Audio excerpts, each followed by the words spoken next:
சலங்கை ஒளி சீரியல்லேருந்து சூப்பரான ப்ரோமோ வந்திருக்கு. நம்ம அதை பற்றி தான் அந்த வீடியோக்குள்ளே நம்ம பார்க்க போகிறோம். நம்ம வீடியோக்குள்ளே போகிறதுக்கு முன்னாடி நம்ம சேனலுக்கு யாரெல்லாம் சப்ஸ்கிரைப் பண்ணலையோ அவங்களாம் சப்ஸ்கிரைப் பண்ணிக்கிடுங்க.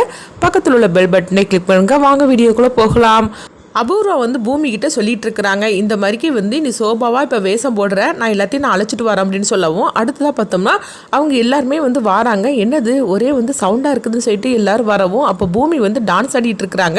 அப்போ இதை பார்த்ததுமே ஒரு சந்திரா நினைக்கிறாங்க, சோபா நீ திரும்பவும் வந்துட்டியா, நீ எப்போ வருவேன்னு சொல்லிட்டு உனக்காக தான் நான் காத்துட்டு இருந்தேன், நீ திரும்பவும் வந்துட்டியான்னு சொல்லிட்டு இருக்கும்போதே அப்போ பூமி உடனே சந்திரா அப்படின்னு சொல்லிட்டு கூப்பிடவும், உடனே உன்னுடைய சந்திரா தான் அப்படின்னு சொல்லிட்டு இருக்கவும், அப்போ உடனே பூமி திரும்புகிறாங்க.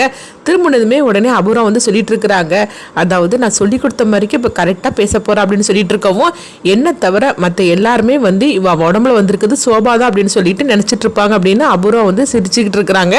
அப்போ சந்திரா சொல்லிட்டு இருக்கிறாங்க, இங்கே பாரு சோபா, நீ எப்போ வருவேன்னு சொல்லிட்டு உனக்காக தான் நான் ஒவ்வொரு நாளும் நான் காத்துக்கிட்டு இருந்தேன். நம்மளுக்கு ஒரு வாரிசு இருக்குன்னு சொன்னியே, ஆனால் அந்த வாரிசு யாருன்னு நீ சொல்லாமையே போயிட்டு அப்படிங்கும்போது அது கண்டிப்பாக சொல்ல வேண்டிய நேரத்தில் நான் சொல்லுவேன் அப்படிங்கிறாங்க. அது மட்டும் இல்லை, எனக்கு அப்புறமா என் தங்கச்சி ஒன்றை அந்த அளவுக்கு கவனிச்சுக்கிட்டா, அதனால நீ எல்லா சொத்தையும் அபூர்வா மேலே தான் நீ எழுதி வைக்கணும் அப்படிங்கவும், இது கெட்டதுமே அபூர்வா ரொம்ப சந்தோஷப்பட்டுட்டு இருக்கிறாங்க. இப்போ சந்திரா சொல்கிறாங்க, சோபா நீ ஆசைப்பட்டபடியே நான் அவள் பேர்லேயே நான் எழுதி வச்சிருந்தேன் அப்படின்னு சொல்லவும், இதை கேட்டதுமே அபூர்வாவுக்கு சந்தோஷத்தில் அளவு கடந்த சந்தோஷத்தில் இருக்கிறாங்க.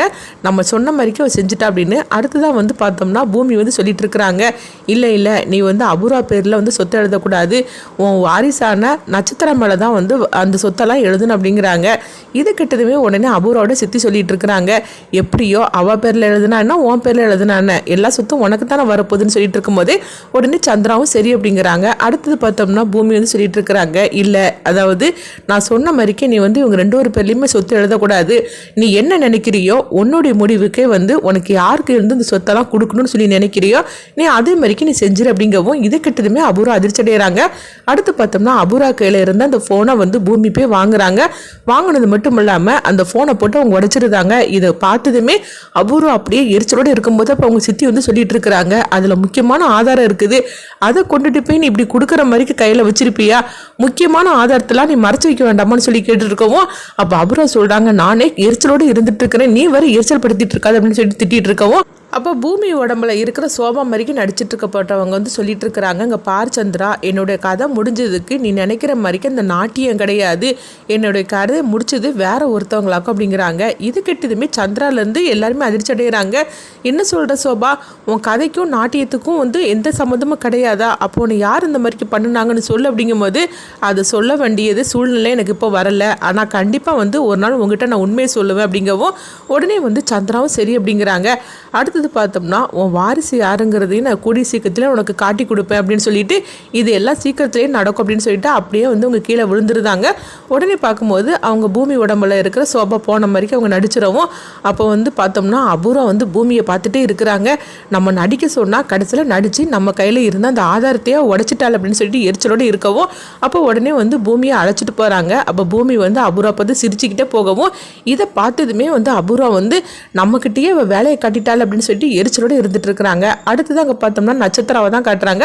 அப்போ நட்சத்திரா ககனுக்கு ஃபோன் பண்ணுறாங்க, என்ன மாமா அப்படின்னு சொல்லும் போது, இப்போ காலங்காத்தாலே எதுக்கு ஃபோன் பண்ணல அப்படின்னு ககன் கோவத்தோடு இருக்கும்போது, இங்கே பாருங்க மாமா, இன்னைக்கு என்னுடைய பிறந்த நாள், கண்டிப்பாக நீங்கள் வரணும், அது மட்டும் இல்லாமல் நீங்கள் எனக்கு விஷ் பண்ணுவீங்கன்னு சொல்லி நினச்சேன், ஆனால் நீங்கள் ஃபோனே பண்ணலை அப்படிங்கும்போது என்னை காலையிலே ஃபோனை பண்ணி வெறுப்பேற்றிட்டு இருக்கேன்னு சொல்லிக்கிட்டு அவங்க ஃபோனில் திட்டிக்கிட்டு வைக்கவும், அப்போ ககனோட மனசாட்சி சொல்லிட்டு இருக்குது, என்ன ககன் இதை கூட நீ பயன்படுத்திக்க மாட்டியா அப்படின்னு சொல்லும்போது, என்ன சொல்லிட்டு இருக்கிற அப்படிங்கவும், ஆமா நட்சத்திராவோட பிறந்த நாளுக்கு நீ போனேன்னா பூமியை நீ சந்திக்கலாம்ல, இது உனக்கு கிடைச்ச வாய்ப்பு தானே அப்படிங்கவும், இது கிட்டதுமே ககன் சந்தோஷப்பட ஆரம்பிச்சிருந்தாங்க.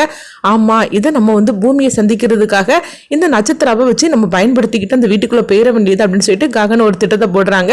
அடுத்துங்க பார்த்தோம்னா நட்சத்திராவை தான் காட்டுறாங்க. அப்போ நட்சத்திரம் நினைக்கிறாங்க, எப்படியாவது ஒட்டுமொத்த சொத்தையும் அப்பா கிட்ட இருந்து நம்ம எழுதி வாங்கணும், அதுக்கு நம்ம அப்பா மனசில் நம்ம இடம் பிடிக்கணும், என்ன பண்ணலாம் அப்படின்னு சொல்லிக்கிட்டு நட்சத்திரம் யோசனை பண்ணவும், உடனே பார்த்தோம்னா அடுத்த நாள் காலையில் அவங்க திடீர்னு சாமி பாட்டு யாரோ பாடுற மாதிரிக்கு இருக்குது. உடனே என்னது யார் பாடிட்டு இருக்கிறா அப்படின்னு சொல்லிட்டு அங்கேருந்து பார்த்தோம்னா சந்திரா வராங்க. அடுத்தது அபூர்வா அவங்க சித்தி எல்லாரும் வரவும், அப்போ நட்சத்திரம் சாமிக்கு முன்னாடி நின்று பூஜையெல்லாம் பண்ணிவிட்டு அவங்க சாமி பாட்டெல்லாம் பாடிட்டு இருக்கிறாங்க.